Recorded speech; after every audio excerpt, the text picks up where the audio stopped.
Okay, in this short, brief lecture, we'll talk about the integumentary system, which is the skin, hair, and nails.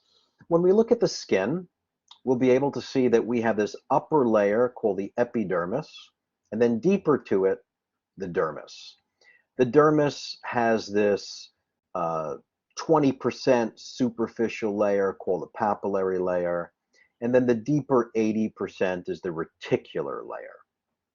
So you have the epidermis, top layer, just below it, the dermis, and then the deepest layer is the hypodermis, also known as the sub-Q or the subcutaneous, where many injections are given due to the blood supply down here.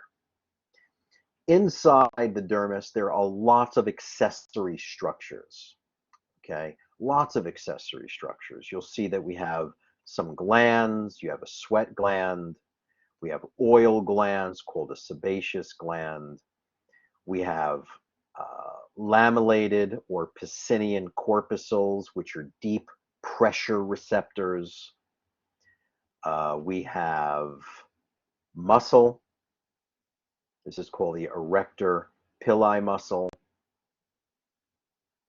So when we look at the skin, we cover the skin as one of the first systems because now that we've covered the four different types of tissues, the integument or the skin has all four types. In the epidermis, it's got epithelial tissue. In the dermis, it's going to have connective tissue, as well as the hypodermis, connective tissue, because you have blood, that's connective tissue. We have nerve, right? So you have epithelium in the epidermis. In the dermis, we have muscle, the erector pili, that's the second type. We got laminated corpuscles, that's the third. And then all the way at the bottom in the hypodermis, you have fat and blood vessels, that's connective tissue. So the skin makes one of the perfect systems to first get into after covering the tissues because it's got all types of them in the different layers. Okay. So when we look at the epidermis, we have these different layers called stratum layers. There's a stratum corneum, lucidum, granulosum, spinosum, and germinativum. And there's a little mnemonic that I remember learning many, many years ago to kind of remember from superficial to deep, what are the layers of the epidermis? And it would be Cher loves getting skin Botox. Okay. Sometimes the stratum germinativum and the basal layer, they're considered one. So Cher loves getting skin Botox. For those that don't know Cher, she's like she was an actress and a singer back from the 70s, the 80s, even in the 90s. And she's got to be in her late 70s, maybe even early 80s now. But she's had so much work and so much Botox. She's been quite open about it. And she just looks very, very, very young. So Cher loves getting skin Botox, stratum corneum, lucidum, granulosum, spinosum, and the germinativum, also known as the stratum basal layer. They're interchangeable. This is where your stem cells are. Your stem cells are in that bottom layer.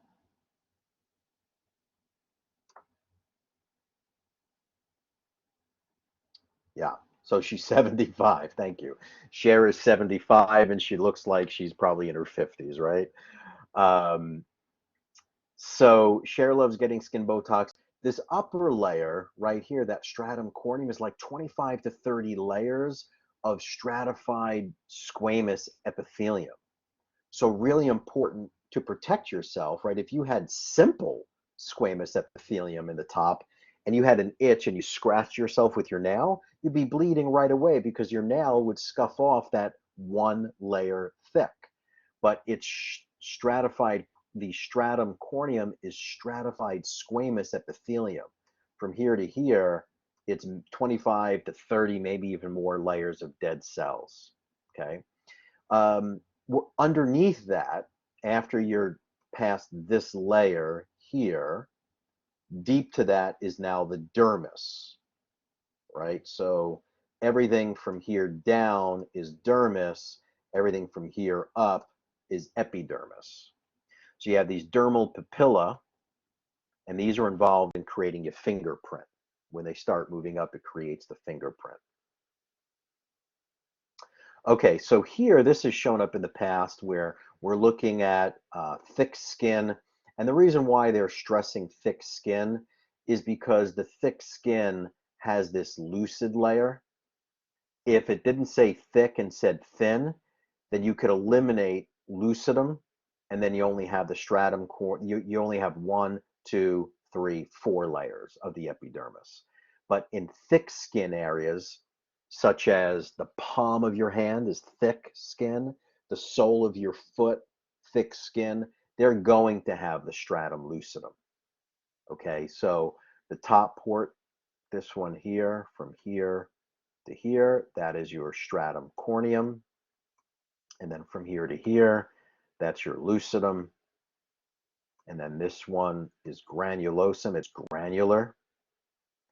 Then here is spiny, spinosum. And then the bottom part is the germinatavum, or the stratum basal, where you have your stem cells. And what ends up happening is that these stratum basal cells, where you have stem cells, they multiply and divide, and they're going to push the rest of the cells upward. And it's about a 4-week journey for the cells to go all the way from the bottom to the top, where they die and they slough off. You can even see right here, they're starting to slough off. It's 4 weeks for that journey, okay? And then way at the bottom, then you have the dermis. So what is the highlighted section way up at top?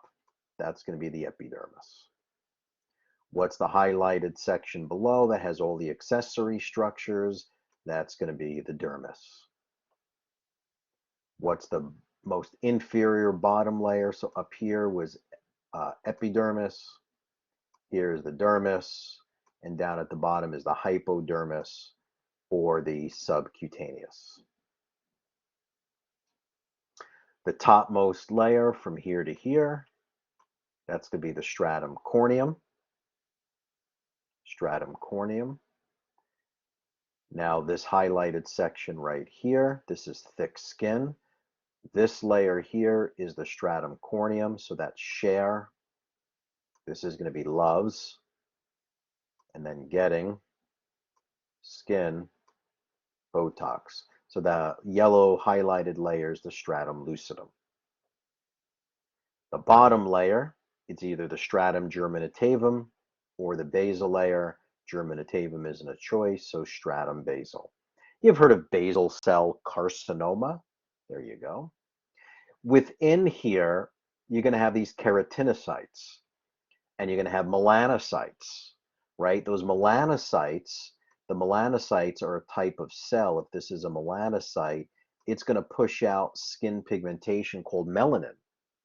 And melanin is that black substance that's going to try and protect the basal layer from all the UV rays, especially the UVA rays that come down. Some of those UVA rays are needed because you have to make some vitamin D, but too much of it could be damaging to your DNA and your blood vessels. So the melanocytes end up creating this black film, this melanin pigmentation, and the black substance that it produces is going to act as an absorption. It's going to absorb some of those UV rays. It's going to create a distraction, which is why many athletes put that black pigment underneath their eyes, right? Football players, baseball players, they put the black substance like an eyebrow that they put underneath the eye. So when they look up, the sunlight scatters, protects the eye, and hits the eyebrow and the fake eyebrow they put on the bottom. Okay, so now we're looking at these mounds, or these hills, or these little mountains, right? That's part of the dermis, but those are called dermal papilla. And finishing up with the nails, Important to know, okay, the end of the nail is the free edge. Those are dead cells that you can cut. It doesn't create any pain or discomfort. The pink section that we see here, it should be pink because of the blood vessels underneath the nail that we can see. That's the nail body. And then the lanula is the white section back here. Then you have a cuticle or the imponcium, and then we have a nail root. Behind the nail root is a matrix. The matrix is also made of stem cells. And like skin, the matrix cells push upward. So on a cross view from here, here's the free edge of the nail. Here's the nail body. Here's the nail bed. Here's the lanula. That's the white part. Here's the cuticle. And then here's the nail root. Okay, now here's the nail root right there, and behind it is the nail matrix. The nail matrix is epithelium proximal to the nail root, contains dividing cells which produce new nail cells. So they're stem cells, and they're going to push the nail up in this direction. Okay, so this structure here, that's going to be the nail body. Right here, the blue, that's going to be the nail root. And nails are really important to look at. My exam, when I meet my patients, I shake their hand, I turn it over so I can look at their nails. It's the very first part. I can actually assess their hand strength. I turn it over, I can look at their musculature on the back side of the hand to make sure that there's no sarcopenia or degeneration of muscle from aging. But I also look at their fingernails. And you could see that here, this is type of clubbing that we see, and it's actually severe clubbing that we see with lung issues or whenever there's decreased oxygenation. So it's a sign of lung cancer. We see it in people with emphysema, heavy smokers, lung disease. We're always going to see clubbing. And with clubbing, it gets a little bit thicker right here at the cuticle, and the nails start to club downward. Okay, this is clubbing of the nails. Okay, pretty nice to see it in this picture. So besides the lung issues, we also see it with people with inflammatory bowel disease, cardiovascular disease, and also with AIDS. We see clubbing, not just lung issues. Lung issues are a biggie and part of the differential diagnosis. So this is a normal nail, and this is in late clubbing. We start to see the cuticle here that gets very thick and hypertrophied, and then the nail starts to arc down, which is opposite from spooning nails, right? It looks like a spoon, it arcs upward. We see that primarily with fungal infections and diabetes for sure, okay? Here you'll notice that the nail body is pale. It's white, real commonly seen with anemia. If someone is either deficient in iron or they're deficient in B12, they have like a pernicious anemia with B12, or they have an iron deficiency anemia, we're going to see whitening here. We also see it with heart disease like congestive heart failure, malnourishment, and severe liver disease. Also with the nail, we can see skin cancer of the nail. When you see these type of black linear lines, that's an indication that they should get to a dermatologist. It could be a type of skin cancer called subungual melanoma. It's a dangerous type of skin cancer. Commonly seen with people of darker skin complexion, so one of the primary indicators, and they should get to a dermatologist. Here we see these vertical beaded type of ridges. It looks like candle wax that's dripping. We'll see this with diabetes, thyroid, or Addison. So these are what we call endocrine conditions, especially diabetes, thyroid, and Addison's disease. Anything related to hormones is always endocrine diseases, and sometimes it's a simple B vitamin deficiency that's causing this. So once we see nail issues, we like to investigate and ask some deep questions related to their health and well-being.